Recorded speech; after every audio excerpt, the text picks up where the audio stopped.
ಹರೇ ಕೃಷ್ಣ.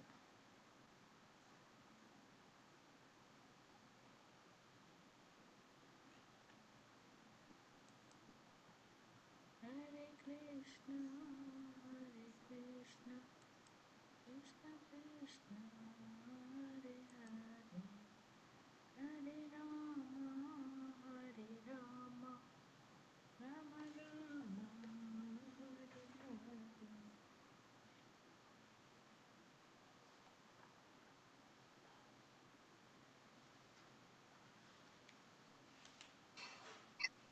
ಜಯ ಜಯ ಶ್ರೀ ಚೈತನ್ಯ ಜಯ ನಿತ್ಯಾನಂದ. ಜಯ ಜಯ ಶ್ರೀ ಚೈತನ್ಯ ಜಯ ನಿತ್ಯಾನಂದ. ಜಯ ಅದ್ವೈತ ಚಂದ್ರ ಜಯ ಗೌರ ಭಕ್ತ ವೃಂದ. ಜಯ ಅದ್ವೈತ ಚಂದ್ರ ಜಯ ಗೌರ ಭಕ್ತ ವೃಂದ. ಜಯ ಜಯ ಶ್ರೀ ಚೈತನ್ಯ ಜಯ ನಿತ್ಯಾನಂದ. ಜಯ ಜಯ ಶ್ರೀ ಚೈತನ್ಯ ಜಯ ನಿತ್ಯಾನಂದ. ಜಯ ಅದ್ವೈತ ಚಂದ್ರ ಜಯ ಗೌರ ಭಕ್ತ ವೃಂದ. ಜಯ ಅದ್ವೈತ ಚಂದ್ರ ಜಯ ಗೌರ ಭಕ್ತ ವೃಂದ. ಜಯ ಶ್ರೀ ಚೈತನ್ಯ ಜಯ ನಿತ್ಯಾನಂದ. ಜಯ ಜಯ ಶ್ರೀ ಚೈತನ್ಯ ಜಯ ನಿತ್ಯಾನಂದ. ಜಯ ಅದ್ವೈತ ಚಂದ್ರ ಜಯ ಗೌರ ಭಕ್ತ ವೃಂದ. ಜಯ ಅದ್ವೈತ ಚಂದ್ರ ಜಯ ಗೌರ ಭಕ್ತ ವೃಂದ.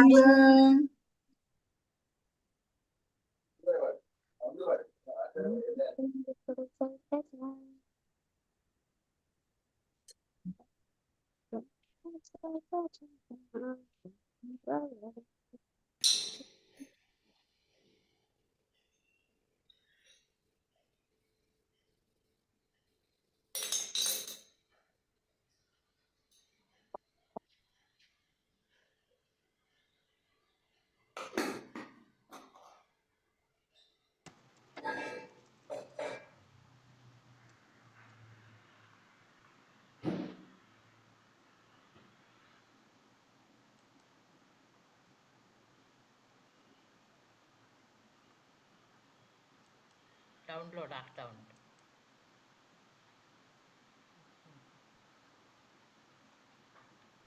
ಓಪನ್.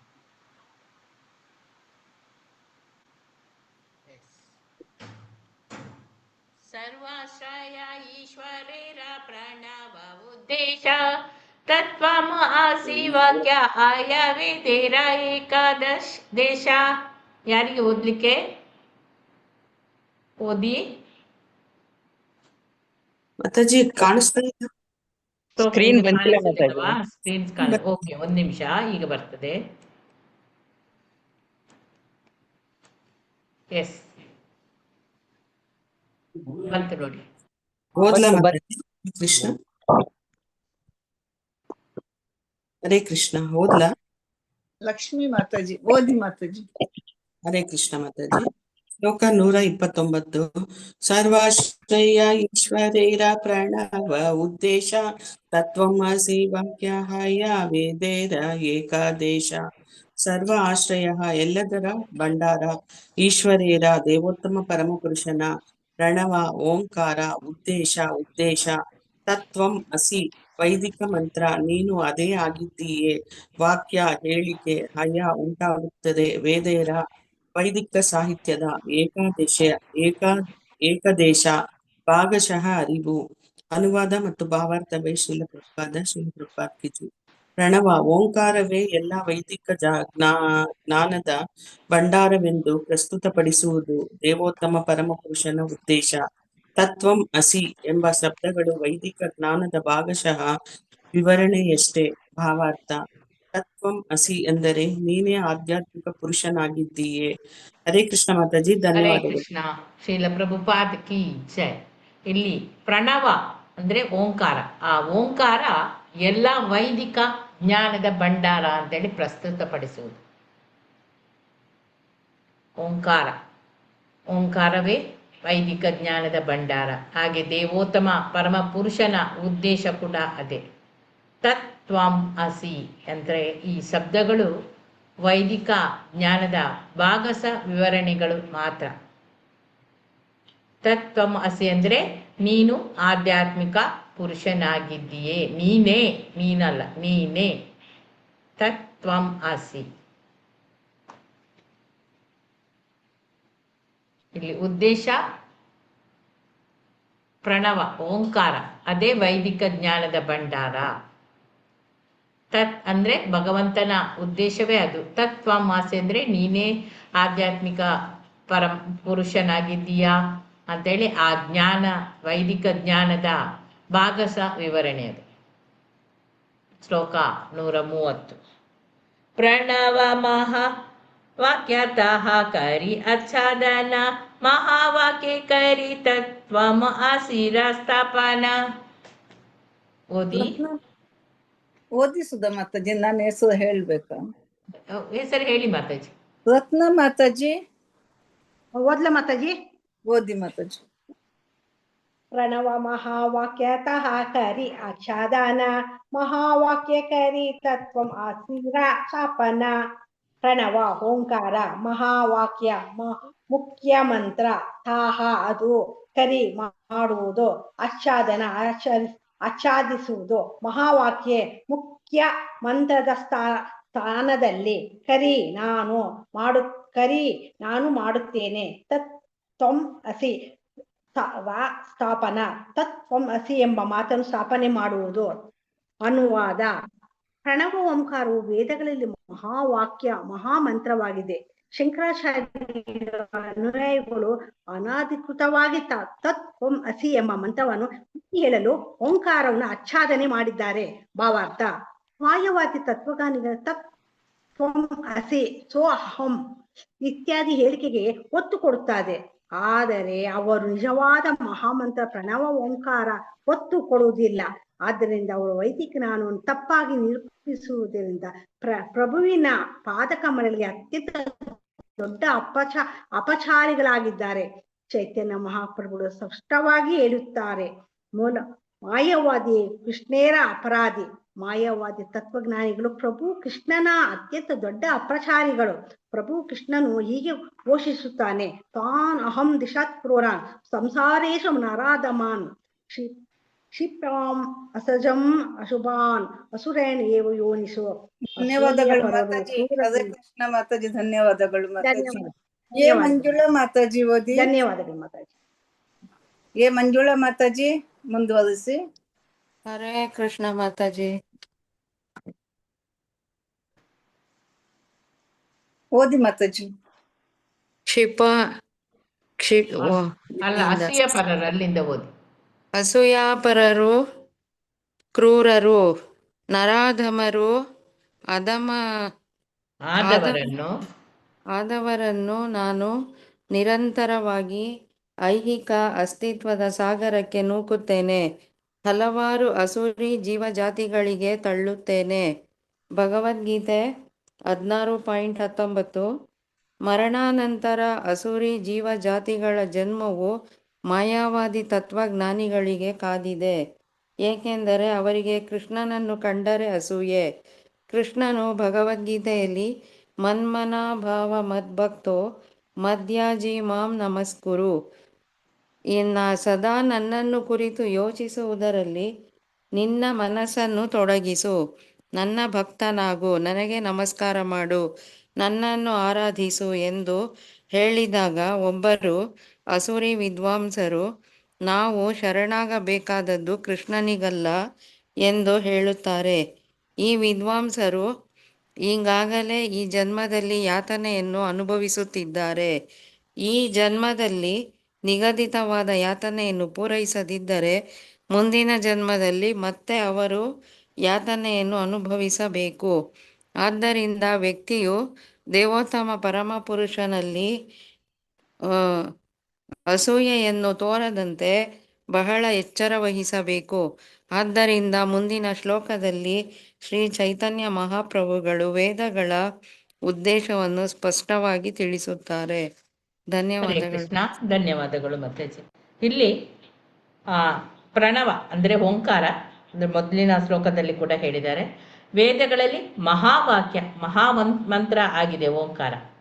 ಶಂಕರಾಚಾರ್ಯರ ಅನುಯಾಯಿಗಳು ಅನಾಧಿಕೃತವಾಗಿ ತತ್ವಂ ಅಸಿ ಎಂಬ ಮಂತ್ರವನ್ನು ಒತ್ತಿ ಹೇಳಲು ಓಂಕಾರವನ್ನು ಆಚ್ಛಾದನೆ ಮಾಡಿದ್ದಾರೆ.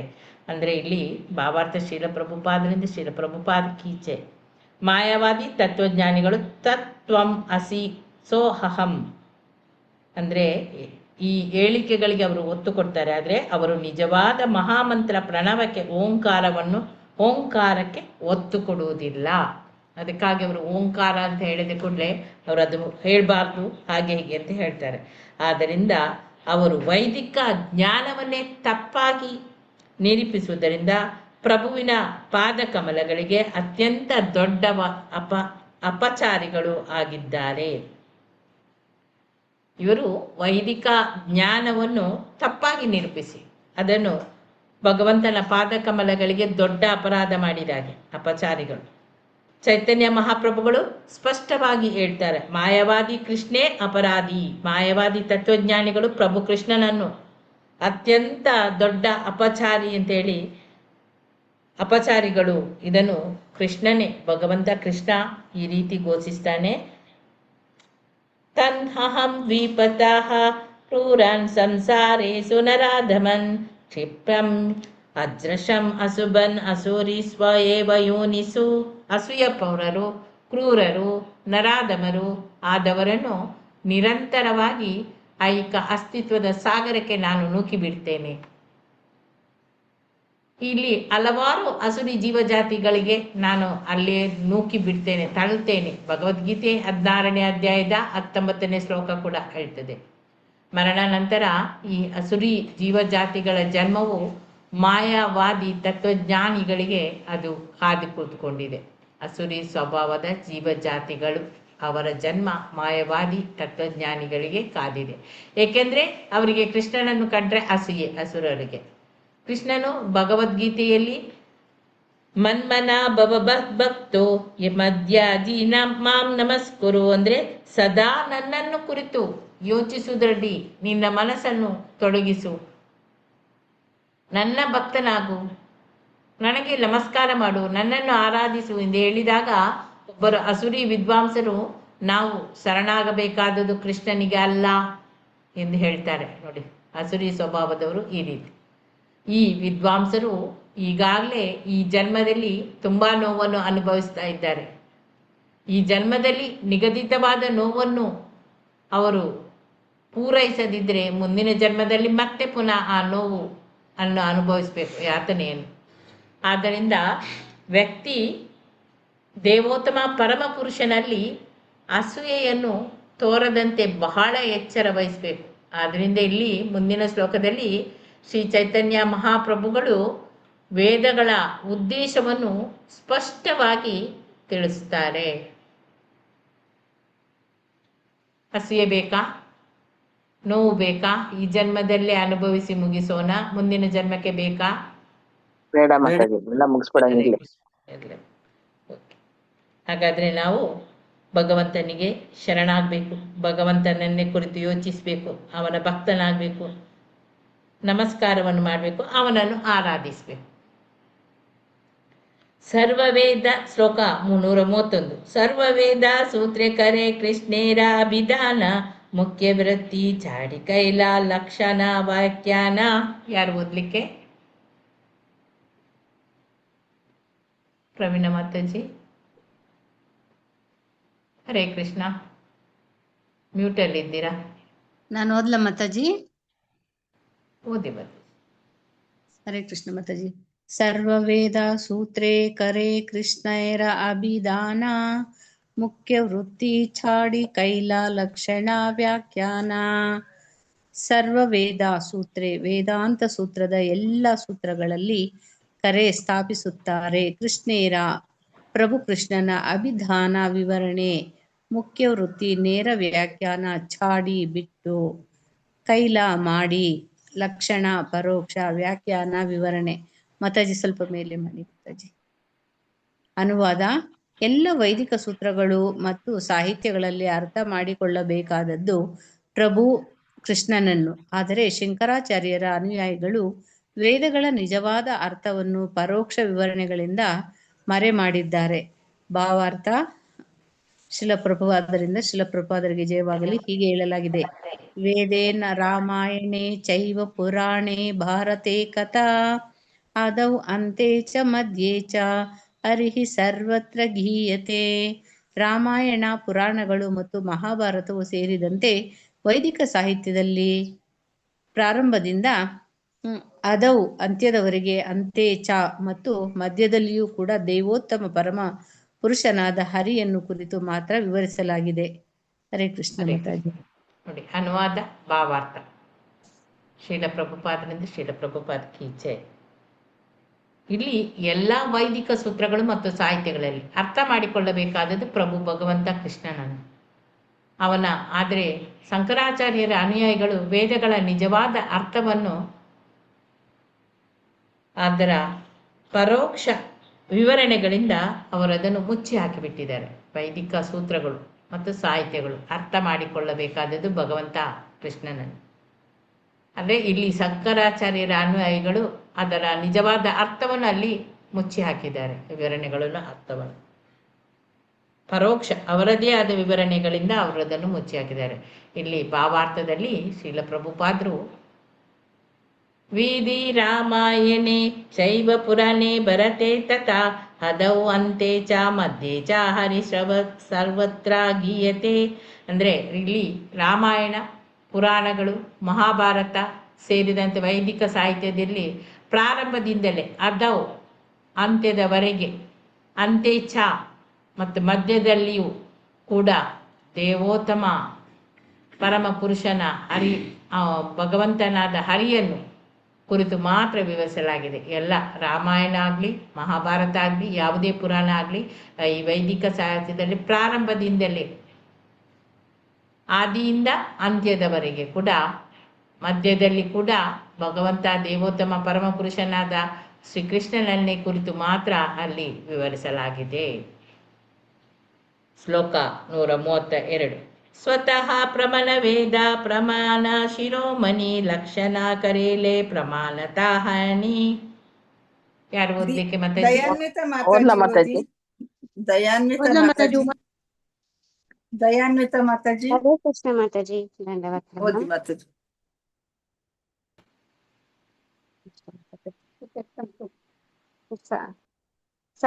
ಸತ್ವ ಪ್ರಮಾಣೆ ವೇದ ಪ್ರಮಾಣಂ ಶಿರೋಮಣಿ ಲಕ್ಷಣ ಕರಿಲೆ ಪ್ರಮಾಣತ ಹಾನಿ. ಸತ್ವ ಪ್ರಮಾಣ ಸ್ವಯಂ ಸ್ಪಷ್ಟ. ವೇದ ವೈದಿಕ ಸಾಹಿತ್ಯಗಳು ಪ್ರಮಾಣ ಸಾಕ್ಷಿಯ. ಶಿರೋಮಣಿ ಅತ್ಯುನ್ನತ. ಲಕ್ಷಣ ವ್ಯಾಖ್ಯಾನ. ಕರಿಲೆ ಮಾಡುವುದು. ಸ್ವತಃ ಪ್ರಮಾಣತ ಸ್ವಯಂ ಸ್ಪಷ್ಟ ಹಾನಿ ನಷ್ಟ. ಅನುವಾದ ಮತ್ತು ಭಾವಾರ್ಥ ಶೀಲ ಪ್ರಭುಪಾದರಿಂದ ಶೀಲ ಪ್ರಭುಪಾದರಿಗೆ ಜಯವಾಗಲಿ. ಸ್ವಯಂ ಸ್ಪಷ್ಟ ವೈದಿಕ ಸಾಹಿತ್ಯಗಳು ಎಲ್ಲದಕ್ಕೂ ಅತ್ಯುನ್ನತ ಸಾಕ್ಷ್ಯವಾಗಿವೆ. ಆದರೆ ಈ ಸಾಹಿತ್ಯಗಳನ್ನು ವ್ಯಾಖ್ಯಾನಿಸಿದರೆ ಅವುಗಳ ಸ್ವಯಂ ಸ್ಪಷ್ಟ ಸ್ವಭಾವವು ನಷ್ಟವಾಗಿ ಹೋಗುತ್ತದೆ. ಭಾವಾರ್ಥ: ನಮ್ಮ ಹೇಳಿಕೆಗಳಿಗೆ ಆಧಾರವಾಗಿ ನಾವು ವೈದಿಕ ಸಾಹಿತ್ಯವನ್ನು ಸಾಕ್ಷ್ಯವನ್ನು ಉದ್ದೇಶಿಸುತ್ತೇವೆ. ಆದರೆ ನಮ್ಮದೇ ಆದ ತೀರ್ಮಾನಕ್ಕೆ ಅನುಗುಣವಾಗಿ ನಾವು ಅದನ್ನು ಅರ್ಥೈಸಿದರೆ ವೈದಿಕ ಸಾಹಿತ್ಯದ ಪ್ರಮಾಣವು ಅಪರಿಪೂರ್ಣವಾಗ್ತದೆ, ಅಪರಿಪೂರ್ಣವಾಗುತ್ತದೆ ಅಥವಾ ನಿಷ್ಪ್ರಯೋಜಕವಾಗ್ತದೆ. ನಿಷ್ಪ್ರಯೋಜನವಾಗುತ್ತದೆ. ಬೇರೆ ಮಾತುಗಳಲ್ಲಿ ಹೇಳುವುದಾದರೆ ವೈದಿಕ ಆವೃತ್ತಿಯನ್ನು ವ್ಯಾಖ್ಯಾನಿಸುವುದರಿಂದ ವೈದಿಕ ಸಾಹಿತ್ಯದ ಮೌಲ್ಯವನ್ನು ನಾವು ಕಡಿಮೆ ಮಾಡಿದಂತಾಗುತ್ತದೆ. ಯಾರಾದರೂ ವೈದಿಕ ಸಾಹಿತ್ಯದಿಂದ ಉದ್ದೇಶಿಸಿದರೆ ಉದಾಹರಿಸಿದರೆ ಆ ಉದಾಹರಣೆಗಳು ಪ್ರಮಾಣಭೂತವಾಗಿವೆ ಎಂದು ಅರ್ಥವಾಗುತ್ತದೆ. ಪ್ರಮಾಣವನ್ನು ನಮ್ಮ ನಿಯಂತ್ರಣದಲ್ಲಿ ಹೇಗೆ ತರಲಾಗುತ್ತದೆ ಅದು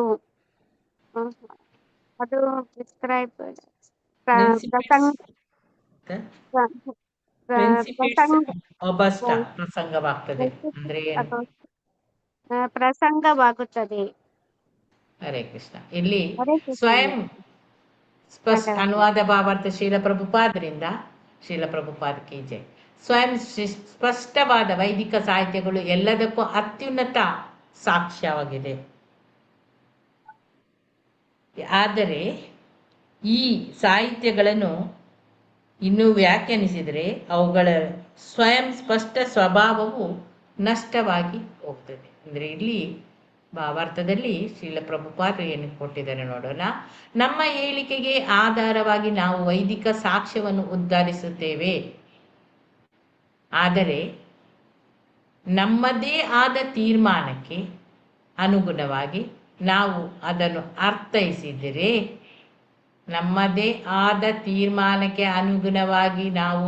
ಅರ್ಥೈಸಿದರೆ ಈ ವೈದಿಕ ಸಾಹಿತ್ಯ ಅದರ ಪ್ರಮಾಣವೇ ಅಪರಿಪೂರ್ಣವಾಗ್ತದೆ ಅಥವಾ ಅದು ನಿಷ್ಪ್ರಯೋಜಕ ಆಗ್ತದೆ. ಅದನ್ನೇ ಬೇರೆ ಮಾತುಗಳಲ್ಲಿ ಹೇಳುವುದಾದರೆ ವೈದಿಕ ಆವೃತ್ತಿಯನ್ನು ವ್ಯಾಖ್ಯಾನಿಸುವುದರಿಂದ ವೈದಿಕ ಸಾಕ್ಷ್ಯದ ಮೌಲ್ಯವನ್ನು ನಾವು ಕಡಿಮೆ ಮಾಡಿದಾಗೆ ಹಾಗೆ.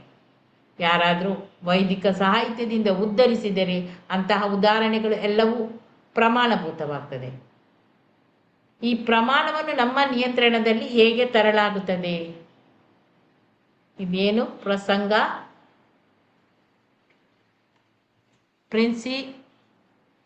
ಪ್ರಿನ್ಸಿಪಿಸ್ ಏನದು ಮಾತಾಜಿ? ಒಬ್ಸ್ಟಾ ಏನು ಅರ್ಥ?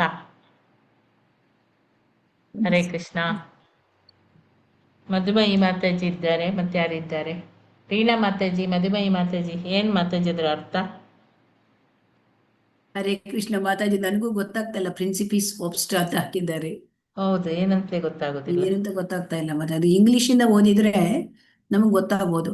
ಅದು ಯಾವುದು ನಿಮ್ದು ಶ್ಲೋಕ 132. ನಾನು ಇಂಗ್ಲಿಷ್ ಅಲ್ಲಿ ನೋಡ್ತೇನೆ ಎಂತ ಇದೆ ಅಂತ. ಆದಿಲೀಲ 7. ಆದಿಲೀಲ ಎಷ್ಟನೇ ಚಾಪ್ಟರ್? ಅಧ್ಯಾಯ 7. ಅಧ್ಯಾಯ 7. ಓಕೆ, ಆದಿಲೀಲ 7 ಶ್ಲೋಕ ನಂಬರ್ 132. ನಾನು ರೆಫರ್ ಮಾಡಿ ನೋಡ್ತೇನೆ ಮಾತಾಜಿ. ನೋಡಿ ಮಾತಾಜಿ, ಏನಂತಲೇ ಅರ್ಥ ಆಗಲಿಲ್ಲ. ಅಷ್ಟೊತ್ತಿಗೆ ನಾವು ಇದನ್ನು ಓದೋಣ. ಶ್ಲೋಕ 133.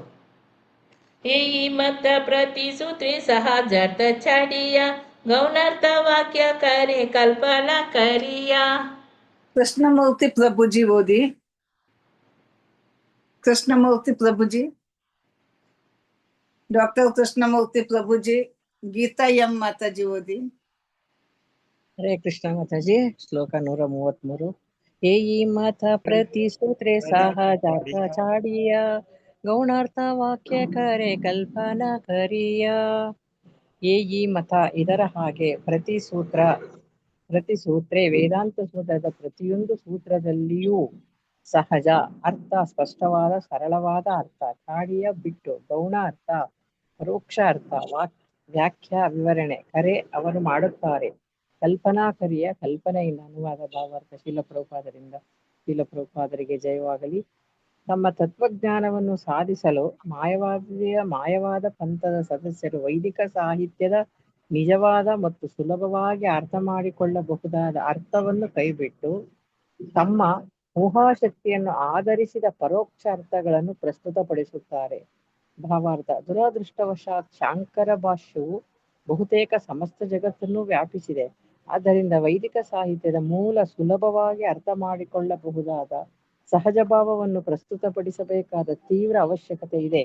ಆದ್ದರಿಂದ ಭಗವದ್ಗೀತಾ ಯಥಾರೂಪವನ್ನು ಪ್ರಸ್ತುತಪಡಿಸುವ ಮೂಲಕ ಈ ಕೆಲಸವನ್ನು ನಾವು ಪ್ರಾರಂಭಿಸಿದ್ದೇವೆ. ಎಲ್ಲ ವೈದಿಕ ಸಾಹಿತ್ಯವನ್ನು ಅದರ ನೇರ ಶಬ್ದಾರ್ಥದೊಡನೆ ಪ್ರಸ್ತುತಪಡಿಸುವ ಉದ್ದೇಶ ನಮಗಿದೆ. ಹರೇ ಕೃಷ್ಣ ಮಾತಾಜಿ. ಧನ್ಯವಾದಗಳು. ಅನುವಾದ ಭಾವಾರ್ಥ ಶೀಲ ಪ್ರಭುಪಾದರಿಂದ ಶೀಲ ಪ್ರಭುಪಾದ್ ಕಿ ಜೈ. ಈ ತಮ್ಮ ತತ್ವಜ್ಞಾನವನ್ನು ಸಾಧಿಸಲು ಮಾಯವಾದ ಪಂಥದ ಸದಸ್ಯರು ವೈದಿಕ ಸಾಹಿತ್ಯದ ನಿಜವಾದ ಮತ್ತು ಸುಲಭವಾಗಿ ಅರ್ಥ ಮಾಡಿಕೊಳ್ಳಬಹುದಾದ ಅರ್ಥವನ್ನು ಅವರು ಕೈಬಿಡ್ತಾರೆ. ತಮ್ಮ ಊಹಾಸಕ್ತಿಗೆ ಆಧರಿಸಿ ಅವರು ಪರೋಕ್ಷವಾದ ಅವರದೇ ಆದ ಒಂದು ಅರ್ಥವನ್ನು ಅವರು ಪ್ರಸ್ತುತಪಡಿಸ್ತಾರೆ. ಭಾವಾರ್ಥದಲ್ಲಿ ಶೀಲ ಪ್ರಭುಪಾದ್ ಕಿ ಜೈ. ದುರಾದೃಷ್ಟವಶಾತ್ ಸಂಕರ ಭಾಷ್ಯವು ಬಹುತೇಕ ಸಮಸ್ತ ಜಗತ್ತನ್ನು ವ್ಯಾಪಿಸಿಕೊಂಡಿದೆ. ಆದ್ದರಿಂದ ಇಲ್ಲಿ ವೈದಿಕ ಸಾಹಿತ್ಯದ ಮೂಲ ಸುಲಭವಾಗಿ ಅರ್ಥ ಮಾಡಿಕೊಳ್ಳಬಹುದಾದ ಈ ಸಹಜ ಭಾವವನ್ನು ಅದನ್ನು ನಾವು ಪ್ರಸ್ತುತಪಡಿಸಬೇಕಾದ್ರೆ ತೀವ್ರ ಅವಶ್ಯಕತೆ ಇದೆ. ಆದ್ದರಿಂದ ಭಗವದ್ಗೀತಾ ಯಥಾರೂಪವನ್ನು ಪ್ರಸ್ತುತಪಡಿಸುವ ಮನುಷ್ಯನ ಫಲದಾದ ಅಂತ ಒಂದು ನಿಮಿಷ ಪ್ರಸ್ತುತಪಡಿಸುವಂತಹ ಎಲ್ಲಿ ಹೋಯ್ತು ಹರೇ ಕೃಷ್ಣ ಮಾತಾಜಿ. ಮೂಲಕ ಈ ಕೆಲಸವನ್ನು ನಾವು ಪ್ರಾರಂಭಿಸಿದ್ದೇವೆ. ಎಲ್ಲ ವೈದಿಕ ಸಾಹಿತ್ಯವನ್ನು ಅದರ ನೇರ ಶಬ್ದಾರ್ಥದಲ್ಲಿ ಪ್ರಸ್ತುತಪಡಿಸುವ ಉದ್ದೇಶ ನಮಗಿದೆ. ಅಂದ್ರೆ ದುರಾದೃಷ್ಟವಶಾತ್ ಸಂಕರ ಭಾಷ್ಯ ಶಂಕರಾಚಾರ್ಯರು ಕೊಟ್ಟ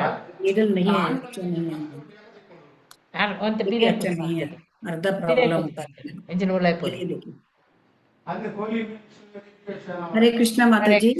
ಹೇಳಿ ಮಾತಾಜಿ. ಅದು ಪ್ರಿನ್ಸಿಪಿಸ್ ಒಬ್ಸ್ಟಾ ಅಂದ್ರೆ ರೆಸಿಸ್ಟ್ ಇನ್ ದ ಬಿಗಿನಿಂಗ್ ಅಂತ ಅವ್ರು ಏನ್ ಹೇಳಿದ್ದಾರೆ ಅಂದ್ರೆ ಈ ವೇದಿಕ್ ಲಿಟ್ರೇಚರ್ ಇಂದ ವೈದಿಕ ಶಾಸ್ತ್ರ ಸಾಹಿತ್ಯದಿಂದ ಅವರು ಕೋಟ್ ಮಾಡ್ತಾರೆ. ಆ ಕೋಟ್ ಎಲ್ಲ ಅಥೆಂಟಿಕೇಟೆಡ್ ಕೋಟ್, ಅದನ್ನ ನಾವು ಚೇಂಜ್ ಮಾಡಕ್ ಬರೋದಿಲ್ಲ. ಆದ್ರೆ ಅದನ್ನ ಅವ್ರು ಏನ್ ಮಾಡ್ತಾರೆ, ವೈದಿಕ ಸಾಹಿತ್ಯದಲ್ಲಿ ಹೇಳೋದನ್ನ ತಮಗೆ ಬೇಕಾದ ತರ ವ್ಯಾಖ್ಯಾನ ಮಾಡ್ಬಿಡ್ತಾರೆ. ವೈದಿಕ ಸಾಹಿತ್ಯದಲ್ಲಿ ಇದ್ದದನ್ನ ಚೇಂಜ್ ಮಾಡ್ಲಿಕ್ಕೆ ಬರೋದಿಲ್ಲ. ಹೌದು, ಅಥಾರಿಟಿ, ಅದು ಅಥಾರಿಟೇಟಿವ್, ಅದಕ್ಕೆ ಚೇಂಜ್ ಮಾಡ್ಲಿಕ್ಕೆ ಬರೋದಿಲ್ಲ. ಆದ್ರೆ ಅವರು ಅದನ್ನ ತಮ್ಮ ಒಂದು ಮನಸ್ಸಿಗೆ ಬಂದಂತೆ ವ್ಯಾಖ್ಯಾನ ಮಾಡಿದಾಗ ಅದಕ್ಕೆ ಪ್ರಿನ್ಸಿಪಿಸ್ ಒಬ್ಸ್ಟಾ ಅಂತ ಕರೀತಾರಂತೆ. ಅದನ್ನ ನಾವು ಒಪ್ಕೊಳ್ಬಾರ್ದು. ಅದನ್ನ ನಾವು ಚಿಕ್ಕದಿದ್ದಾಗ ಕಿತ್ತೋತಾಕ್ಬೇಕಲ್ವಾ, ಮೊಗ್ಗಿನ ಮೇಲೆ ಕಿತ್ತೋತಾಕ ಅಂತ ಹೇಳ್ತಾ ಇದ್ದಾರೆ. ಅಂದ್ರೆ ಅದನ್ನ ಆ ತರ ನಾವು ಅರ್ಥ ಮಾಡ್ಬೇಕು. ಅದನ್ನ ಅಂದ್ರೆ ವೈದಿಕ ಸಾಹಿತ್ಯದಲ್ಲಿ ಇದ್ದಿದ್ದನ್ನ ಅದು ಅಥಾರಿಟೇಟಿವ್, ಚೇಂಜ್ ಮಾಡಕ್ ಬರಲ್ಲ. ಆದ್ರೆ ಅವರು ಚೇಂಜ್ ಮಾಡಿ ತಮ್ಮ ಮನಸ್ಸಿಗೆ ಬಂದಂತೆ ಅವರು ವ್ಯಾಖ್ಯಾನ ಕೊಟ್ಟಿರೋದ್ರಿಂದ ಅದನ್ನ ನಾವು ಮೂಲದಲ್ಲೇ ಕಿತ್ತು ಹೊತ್ತಾಕ್ಬೇಕು ಅಂತ, ಬುಡದಲ್ಲೇ ಕಿತ್ತು ಹೊತ್ತಾಕ್ಬೇಕು ಅಂತ ಹೇಳ್ತಾರೆ. ಹರೇ ಕೃಷ್ಣ. ಪ್ರಿನ್ಸಿಪಿಸ್ ಒಬ್ಸ್ಟಾ ಅಂದ್ರೆ ನಿಪ್ಪಿಂಗ್ ಎಟ್ ದ ಬಡ್. ಆಯ್ತಾ? Hare Krishna. Thank you. Hare Krishna. Aadhaar card ಪೂರ ಪಟ ಮಾಡಿ, ಆಧಾರ್ ಕಾರ್ಡ್ ಒಂದು ಪೂರ ಪಟ ಒಂದು ಬರ, ಆಧಾರ್ ಕಾರ್ಡ್ ಪಾನ್ ಕಾರ್ಡ್ ಪೂರ ಪಟ ಬರ. ಹರೇ ಕೃಷ್ಣ. ಇದು ನಿನ್ನ ಆಧಾರ್ ಕಾರ್ಡ್ ಪಾನ್ ಕಾರ್ಡ್ ಪೂರ ನನ್ನ ನೆನೆಪುಡು ಪತಂಬಲ ಅಲ್ಪನೆ ಬುಡೋಚಿ ಅಲ್ಪಲ ಅಲ್ಪ ಅಲ್ಪಲ್ಲ ಬುಡೋಚಿ ನೆನೆಪುಡು ಪತಂಬಲ. ಓಕೆ, ದೀಪೆ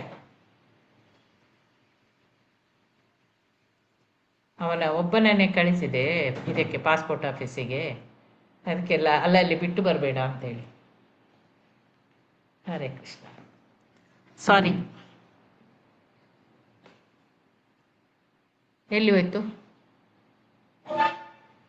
ಇಲ್ಲಿ ಅದೇ ರೀತಿ ನೋಡಿ, ಇದನ್ನು ಕೂಡ ದುರಾದೃಷ್ಟವಶಾತ್ ಸಂಕರ ಭಾಷೆಯು ಬಹುತೇಕ ಸಮಸ್ತ ಜಗತ್ತನ್ನು ಕೂಡ ವ್ಯಾಪಿಸಿಕೊಂಡಿದೆ. ವೈದಿಕ ಸಾಹಿತ್ಯದ ಮೂಲವೇ ಇದು. ಅದನ್ನು ಸುಲಭವಾಗಿ ಅರ್ಥ ಮಾಡಿಕೊಳ್ಬಹುದು.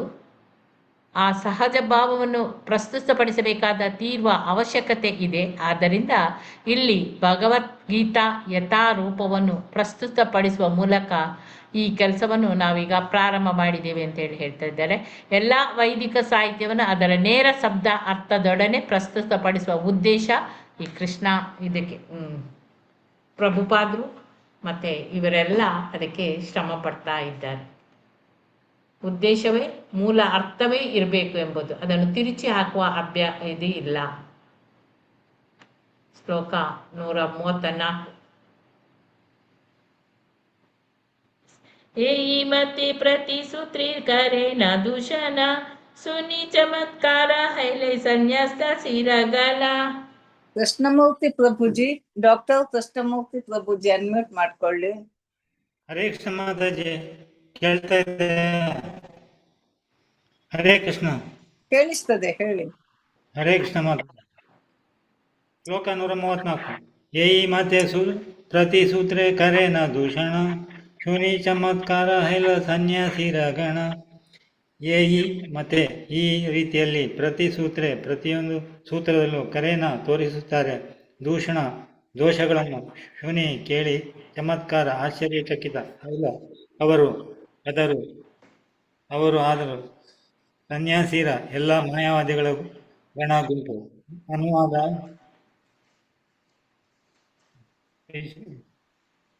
ಶೀಲಪ್ರಭಾದ ಜಯವಾಗಲಿ. ಅನುವಾದ: ಹೀಗೆ ಶ್ರೀ ಚೈತನ್ಯ ಮಹಾಪ್ರಭುಗಳು ಪ್ರತಿಯೊಂದು ಸೂತ್ರದಲ್ಲಿಯೂ ಶಂಕರಾಚಾರ್ಯರ ವಿವರಣೆಗಳಲ್ಲಿ ದೋಷಗಳನ್ನು ತೋರಿಸಿದಾಗ ಅಲ್ಲಿ ಸೇರಿದ್ದ ಎಲ್ಲ ಮಾಯಾವಾದಿ ಸನ್ಯಾಸಿಗಳು ಆಶ್ಚರ್ಯಚಕಿತರಾದರು. ಹರೇ ಕೃಷ್ಣ ಮಾತಾಜಿ. ಧನ್ಯವಾದಗಳು ಪ್ರಭುಜಿ. ಹರೇ ಕೃಷ್ಣ. ಇಲ್ಲಿ ಚೈತನ್ಯ ಮಹಾಪ್ರಭುಗಳು ಪ್ರತಿಯೊಂದು ಸೂತ್ರದಲ್ಲೂ ಶಂಕರಾಚಾರ್ಯರ ವಿವರಣೆಗಳಲ್ಲಿ ದೋಷಗಳನ್ನು ತೋರಿಸ್ತಾ ಇದ್ದಾರೆ. ಆಗ ಅಲ್ಲಿ ಸೇರಿದ ಎಲ್ಲ ಮಾಯವಾದಿ ಸನ್ಯಾಸಿಗಳಿಗೆಲ್ಲ ತುಂಬಾ ಆಶ್ಚರ್ಯ ಆಗ್ತದೆ.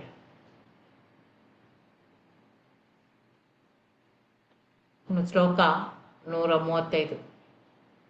ಸಕಲ ಸನ್ಯಾಸಿ ಕಹೆ ಸುನಃ ಶ್ರೀಪಾದ ತುಮಿ ಕಂಡಿಲೆ ಅರ್ಥ ಇಲ್ಲ ಹೇ ವಿವಾದ.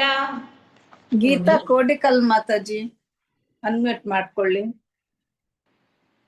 ಸಕಲ ಸನ್ಯಾಸಿ ಕಹೆ ಶುನಃ ಶ್ರೀಪಾದ ತುಮಿಯೇ ಕಂಡಿಲೆ ಅರ್ಥ ಏನಹೇ ವಿವಾದ. ಸಕಲ ಎಲ್ಲ ಸನ್ಯಾಸಿ ಮಾಯಾವಾದಿಗೆ ಸನ್ಯಾಸಿಗಳು ಕಹೆ ಹೇಳಿದರು, ಸುನಃ ದಯವಿಟ್ಟು ಕೇಳಿ, ಶ್ರೀಪಾದ ಪೂಜ್ಯಪಾದರೆ, ತುಮಿ ನೀವು, ಏ ಅದು, ಕಂಡಿಲೆ ಖಂಡಿಸಿದ್ದೀನಿ, ಅರ್ಥ ಏ ಇದು, ನಹೆ ಇಲ್ಲ, ವಿವಾದ ಜಗಳ.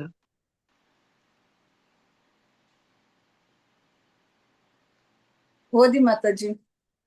ಎಲ್ಲ ಮಾಯಾವಾದಿ ಸನ್ಯಾಸಿಗಳು ಪವಿತ್ರಾತ್ಮರೇ, ಈ ಅರ್ಥಗಳನ್ನು ನೀವು ಖಂಡಿಸಿದ್ದಕ್ಕೆ ನಿಜವಾಗಿಯೂ ನಿಮ್ಮೊಡನೆ ನಾವು ವಿವಾದ ಮಾಡುವುದಿಲ್ಲ ಎನ್ನುವುದನ್ನು ದಯವಿಟ್ಟು ತಿಳಿಯಿರಿ, ಏಕೆಂದರೆ ನೀವು ಸೂತ್ರಗಳ ಸ್ಪಷ್ಟವಾದ ಅರ್ಥವನ್ನು ನೀಡಿದ್ದೀರಿ. ಹರೇ ಕೃಷ್ಣ.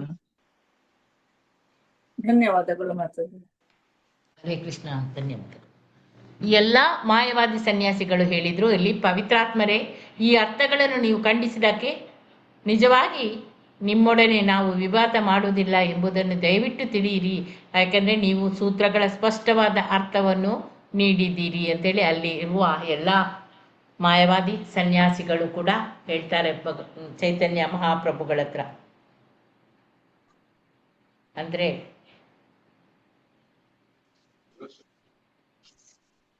ಪವಿತ್ರಾತ್ಮರೇ, ಈ ಅರ್ಥಗಳನ್ನು ನೀವು ಖಂಡಿಸಿದ್ದಕ್ಕಾಗಿ, ಅಂದರೆ ಈ ಸನ್ಯಾಸಿ ಇವರು ಶಂಕರಾಚಾರ್ಯರು ಹೇಳಿದಂತಹ ಅರ್ಥವನ್ನು ಇವರು ಖಂಡಿಸಿ ಅದರ ನಿಜವಾದ ಅರ್ಥವನ್ನು ಹೇಳಿದ್ರು.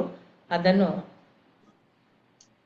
ಆ ಸ್ಪಷ್ಟವಾದ ಅರ್ಥವನ್ನು ಅವರು ಕೊಟ್ಟಿದ್ದಕ್ಕಾಗಿ ಈ ಮಾಯವಾದಿ ಸನ್ಯಾಸಿಗಳು ಕೂಡ ಖಂಡಿಸುವುದಿಲ್ಲ, ವಿವಾದ ಮಾಡುವುದಿಲ್ಲ ಅವರೊಂದಿಗೆ. ಶ್ಲೋಕ 136. ಆಚಾರ್ಯ ಕಲ್ಪಿತ ಅರ್ಥ ಈತ ಸಬೆ ಜಾನಿ ಸಂಪ್ರದಾಯ ಅನುರೋಧೇತ ಭೂತ ಹಮಾನಿ. ಆರತಿ ಮಾತಾಜಿ ಅನ್ಮ್ಯೂಟ್ ಮಾಡ್ಕೊಳ್ಳಿ, ಓದಿ. ಆರತಿ ಮಾತಾಜಿ. ಅಂಬಿಕಾ ಮಾತಾಜಿ ಓದಿ. ಅಂಬಿಕಾ ಮಾತಾಜಿ. ಹರೇ ಕೃಷ್ಣ ಮಾತಾಜಿ. ಶ್ಲೋಕ 36. ಆಚಾರ್ಯ ಕಲ್ಪಿತ ಅರ್ಥ ಈತ ಸಬೆ ಜಾನಿ ಸಂಪ್ರದಾಯ ಅನುರೋಧೇತ ಭೂತ ಹಮಾನಿ. ಪದಗಳ ಅರ್ಥ: ಆಚಾರ್ಯ ಶಂಕರಾಚಾರ್ಯರು ಕಲ್ಪಿಸಿದ ಅರ್ಥವು ಇಹ ಇದು, ಸಭೆ ನಾವೆಲ್ಲರೂ, ಜಾನಿ ತಿಳಿದಿದ್ದೇವೆ, ಸಂಪ್ರದಾಯ ಅನುರೋಧೆ ನಮ್ಮ ಪಂಥಕ್ಕಾಗಿ, ತಬು ಆದರೂ ತಹ ಅದು ಮಾನಿ ನಾವು ಅಂಗೀಕರಿಸಿದ್ದೇವೆ. ಅನುವಾದ ಶ್ರೀಲ ಪ್ರಭುಪಾದರಿಂದ ಪ್ರಭುಪಾದರಿಗೆ ಜಯವಾಗಲಿ. ಈ ಎಲ್ಲಾ ಪದ ಚಮತ್ಕಾರವು ಶಂಕರಾಚಾರ್ಯರ ಕಲ್ಪನೆಯಿಂದ ಹೊರಹೊಮ್ಮಿದೆಯೆಂದು ನಾವು ಬಲ್ಲೆವು. ಆದರೆ ನಾವು ಈ ಪಂಥಕ್ಕೆ ಸೇರಿದವರಾದ್ದರಿಂದ ನಮಗೆ ಅದು ತೃಪ್ತಿಕರವಾಗಿಲ್ಲವಾದರೂ ಅದನ್ನು ಅಂಗೀಕರಿಸುತ್ತೇವೆ. ಹರೇ ಕೃಷ್ಣ ಹರೇ ಮಾತಾಜಿ. ಕೃಷ್ಣ. ಧನ್ಯವಾದಗಳು. ಹರೇ ಕೃಷ್ಣ. ಈ ಎಲ್ಲ ಪದ ಚಮತ್ಕಾರ ಇದು ಶಂಕರಾಚಾರ್ಯರ ಕಲ್ಪನೆಯಿಂದ ಹೊರಹೊಮ್ಮಿದ್ದು, ಅದು ನಾವು ತಿಳಿದಿದ್ದೇವೆ. ಆದರೆ ನಾವು ಈ ಶಂಕರಾಚಾರ್ಯರ ಪಂಥಕ್ಕೆ ಸೇರಿದವರಿಂದ ಆದ್ದರಿಂದ ನಮಗೆ ಅದು ತೃಪ್ತಿಕರವಾಗಿಲ್ಲದಿದ್ರೂ ಕೂಡ ನಾವು ಅದನ್ನು ಅಂಗೀಕರಿಸ್ತೇವೆ ಅಂತೇಳಿ ಹೇಳ್ತಾರೆ 137ರಲ್ಲಿ. मुख्य अर्थ वाक्य कर देखी तुम्हारा भला, मुख्य अर्थ लागला प्रभु सूत्र सकला. ಪದ್ಮಾ ಮಾತಾಜಿ, ಹರೇ ಪದ್ಮಾ ಕೃಷ್ಣ ಮಾತಾಜಿ. ಮಾತಾಜಿ. ಹರೇ ಕೃಷ್ಣ ಮಾತಾಜಿ. ಶ್ಲೋಕ ಓದಿ ಮಾತಾಜಿ. 137. ಮುಖ್ಯಾರ್ಥ ವಾಕ್ಯ ಕರ ದೇಖಿ ತೋಮರ ಬಲ, ಮುಖ್ಯತೆ ಲಾಗಾಲ ಪ್ರಭು ಸೂತ್ರ ಸಕಾಲ. ಮುಖ್ಯ ಅರ್ಥ ನೇರವಾದ ಅರ್ಥ, ವಾಕ್ಯ ವಿವರಣೆ, ಕರ ನೀವು ಮಾಡಿರಿ, ದೇಖಿ ನೋಡೋಣ, ತೋಮರ ನಿಮ್ಮ, ಬಲ ಶಕ್ತಿ. ಮುಖ್ಯ ಅರ್ಥೆ ನೇರವಾದ ಅರ್ಥ, ಲಗಾಲ ಪ್ರಾರಂಭಿಸಿದರು, ಪ್ರಭುಗಳು, ಸೂತ್ರ ಸಕಲ ವೇದಾಂತ ಸೂತ್ರದ ಎಲ್ಲ ಸೂತ್ರಗಳನ್ನು. ಅನುವಾದ: ಮಾಯವಾದಿ ಸನ್ಯಾಸಿಗಳು ಮುಂದುವರಿಸಿದರು. ಸೂತ್ರಗಳನ್ನು ಅವುಗಳ ನೇರವಾದ ಅರ್ಥದಲ್ಲಿ ನೀವು ಎಷ್ಟು ಚೆನ್ನಾಗಿ ವರ್ಣಿಸುತ್ತೀರೋ ಈಗ ನೋಡೋಣ. ಇದನ್ನು ಕೇಳಿ ಚೈತನ್ಯ ಮಹಾಪ್ರಭುಗಳು ವೇದಾಂತ ಸೂತ್ರವನ್ನು ಕುರಿತು ತಮ್ಮ ನೇರವಾದ ವಿವರಣೆಯನ್ನು ಪ್ರಾರಂಭಿಸಿದರು. ಹರೇ ಕೃಷ್ಣ ಹರೇ ಕೃಷ್ಣ. ಧನ್ಯವಾದಗಳು ಮಾತಾಜಿ. ಧನ್ಯವಾದ. ಮಾಯವಾದಿ ಸನ್ಯಾಸಿಗಳು ಪುನಃ ಮುಂದುವರಿಸ್ತಾರೆ. ಸೂತ್ರಗಳನ್ನು ಅವುಗಳ ನೇರವಾದ ಅರ್ಥದಲ್ಲಿ ನೀವು ಎಷ್ಟು ಚೆನ್ನಾಗಿ ವರ್ಣಿಸಿದ್ದೀರಾ, ಈಗ ನೋಡೋಣ, ವರ್ಣಿಸ್ತಿರೋ ಈಗ ನೋಡೋಣ. ಇದನ್ನು ಕೇಳಿ ಚೈತನ್ಯ ಮಹಾಪ್ರಭುಗಳಿಗೆ ವೇದಾಂತ ಸೂತ್ರವನ್ನು ಕುರಿತು ತಮ್ಮ ನೇರವಾದ ವಿವರಣೆಯನ್ನು ಅವರು ಈಗ ಪ್ರಾರಂಭ ಮಾಡಿದರು. ಹರೇ ಕೃಷ್ಣ. 138. ಬೃಹದ್ವಸ್ತು ಬ್ರಹ್ಮ ಕಹಿಸಿ ಭಗವಾನ್, ಷಡ್ವಿದ್ಯಾಶ್ಚರ್ಯ ಪೂರ್ಣ ಪರ ತತ್ವಧಾಮ. ರೀನಾ ಮಾತಾಜಿ ಓದ್ತಿದ ಮಾತಾಜಿ. ಹರೇ ಕೃಷ್ಣ ಮಾತಾಜಿ. ಬೃಹದ್ವಸ್ತು ಬ್ರಹ್ಮ ಕಹಿ ಶ್ರೀ ಭಗವಾನ್, ಷಡ್ವಿದೈಶ್ವರ್ಯ ಪೂರ್ಣ ಪರ ತತ್ವಧಾಮ. ಬೃಹತ್ ವಸ್ತು ಅತ್ಯಂತ ದೊಡ್ಡದಕ್ಕಿಂತಲೂ ದೊಡ್ಡದಾಗಿರುವ ವಸ್ತು. ಬ್ರಹ್ಮ ಬ್ರಹ್ಮನ್ ಎಂಬ ಹೆಸರಿನಿಂದ ಕರೆಯಲಾಗುತ್ತದೆ. ಕಹಿ ನಾವು ಕರೆಯುತ್ತೇವೆ. ಶ್ರೀ ಭಗವಾನ್ ದೇವೋತ್ತಮ ಪರಮಪುರುಷ. ಷಟ್ 6 ವಿಧಗಳು, ಐಶ್ವರ್ಯ ಸಂಪತ್ತುಗಳು, ಪೂರ್ಣ ತುಂಬಿದ ಪರತತ್ವ ಪರಮಸತ್ಯ, ಧಾಮ ಭಂಡಾರ. ಅನುವಾದ ಮತ್ತು ಭಾವಾರ್ಥ ಶ್ರೀಲ ಪ್ರಭುಪಾದ ಅವರಿಂದ ಶ್ರೀಲ ಪ್ರಭುಪಾದ ಅವರಿಗೆ ಜಯವಾಗಲಿ. ಅತ್ಯಂತ ದೊಡ್ಡದಕ್ಕಿಂತಲೂ ದೊಡ್ಡವನಾದ ಬ್ರಹ್ಮನೇ ದೇವೋತ್ತಮ ಪರಮಪುರುಷನಾಗಿದ್ದಾನೆ. ಅವನು 6 ಬಗೆಯ ಐಶ್ವರ್ಯಗಳಿಂದ ಪೂರ್ಣನಾಗಿದ್ದಾನೆ. ಆದ್ದರಿಂದ ಅವನು ಪರಮಸತ್ಯ ಮತ್ತು ಪರಾತ್ಪರ ಜ್ಞಾನದ ಭಂಡಾರವಾಗಿದ್ದಾನೆ. ಭಾವಾರ್ಥ: ಪರಮಸತ್ಯನನ್ನು 3 ಹಂತಗಳ ಸಾಕ್ಷಾತ್ಕಾರದಲ್ಲಿ ಅರ್ಥ ಮಾಡಿಕೊಳ್ಳಲಾಗಿದೆ ಎಂದು ಶ್ರೀಮದ್ ಭಾಗವತದಲ್ಲಿ ಹೇಳಲಾಗಿದೆ. ನಿರಾಕಾರ ಬ್ರಹ್ಮನ್, ಸ್ಥಾನೀಕೃತ ಪರಮಾತ್ಮ ಮತ್ತು ಅಂತಿಮವಾಗಿ ದೇವೋತ್ತಮ ಪರಮಪುರುಷ. ನಿರಾಕಾರ ಬ್ರಹ್ಮನ್ ಮತ್ತು ಸ್ಥಾನೀಕೃತ ಪರಮಾತ್ಮರು ದೇವೋತ್ತಮ ಪರಮಪುರುಷನ ಶಕ್ತಿಯ ವಿಸ್ತರಣೆಗಳು. ಅವನು ಐಶ್ವರ್ಯ, ಕೀರ್ತಿ, ಶಕ್ತಿ, ಸೌಂದರ್ಯ, ಜ್ಞಾನ ಮತ್ತು ವೈರಾಗ್ಯಗಳೆಂಬ 6 ಐಶ್ವರ್ಯಗಳಿಂದ ಸಂಪೂರ್ಣನಾಗಿದ್ದಾನೆ. ಹೀಗೆ ಅವನು ತನ್ನ 6 ಐಶ್ವರ್ಯಗಳಿಂದ ಸಂಪನ್ನನಾಗಿರುವುದರಿಂದ ದೇವೋತ್ತಮ ಪುರುಷನು ಪರಮ ಜ್ಞಾನದಲ್ಲಿರುವ ಅಂತಿಮ ಸತ್ಯನಾಗಿದ್ದಾನೆ. ಹರೇ ಕೃಷ್ಣ ಮಾತಾಜಿ. ಧನ್ಯವಾದಗಳು. ಮಾತಾಜಿ ಹೇಳಿ, ನೀವೇ ವಿವರಿಸಿ ನಿಮ್ಮ ಹರೇ ಕೃಷ್ಣ.